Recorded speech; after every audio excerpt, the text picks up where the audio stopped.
Chapitre 5. Après cela, il y eut une fête des Juifs, et Jésus monta à Jérusalem. Or, à Jérusalem, près de la porte des brebis, il y a une piscine qui s'appelle en hébreu Bethesda, et qui a 5 portiques. Sous ces portiques étaient couchés en grand nombre des malades, des aveugles, des boiteux, des paralytiques, qui attendaient le mouvement de l'eau, car un ange descendait de temps en temps dans la piscine et agitait l'eau.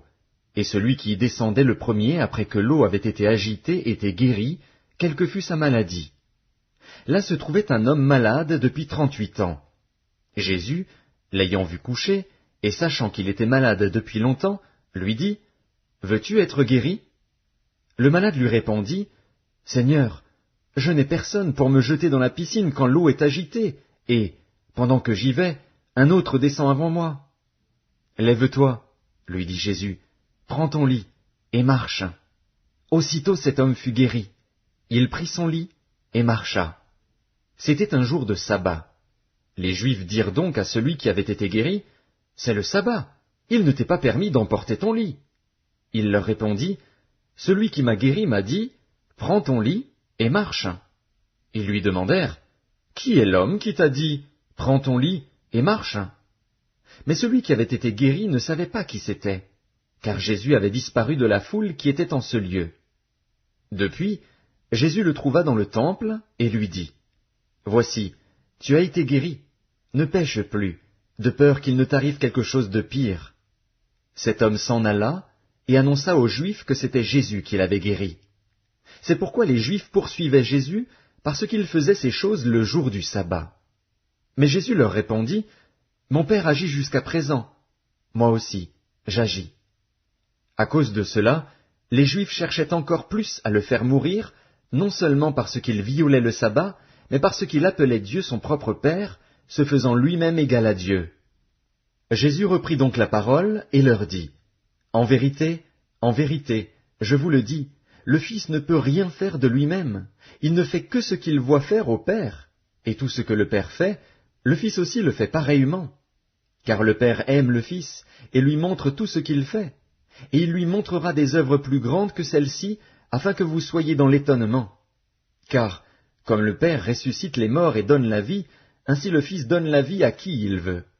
Le Père ne juge personne, mais il a remis tout jugement au Fils, afin que tous honorent le Fils comme ils honorent le Père. Celui qui n'honore pas le Fils n'honore pas le Père qui l'a envoyé. En vérité, je vous le dis, celui qui écoute ma parole et qui croit à celui qui m'a envoyé a la vie éternelle et ne vient point en jugement, mais il est passé de la mort à la vie.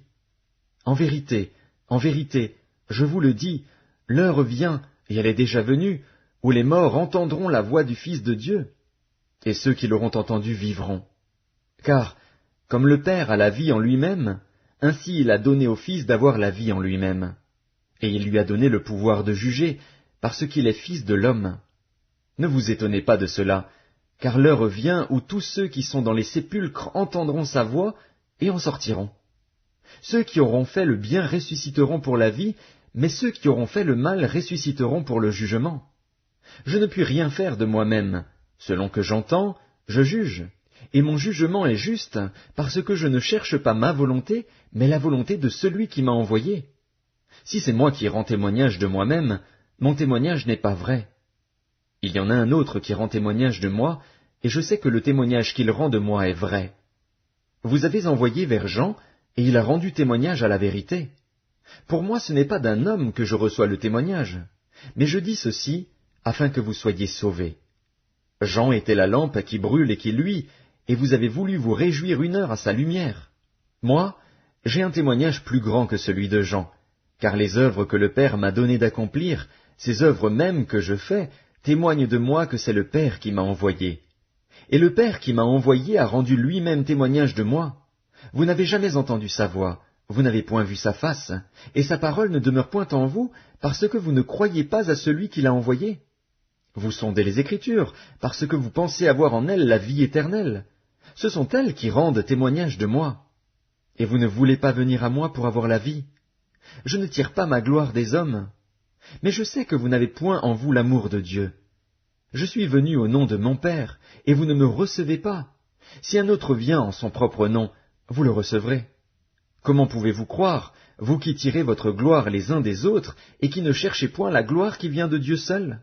Ne pensez pas que moi je vous accuserai devant le Père. Celui qui vous accuse, c'est Moïse, en qui vous avez mis votre espérance. Car si vous croyiez Moïse, vous me croiriez aussi, parce qu'il a écrit de moi. Mais si vous ne croyez pas à ses écrits, comment croirez-vous à mes paroles?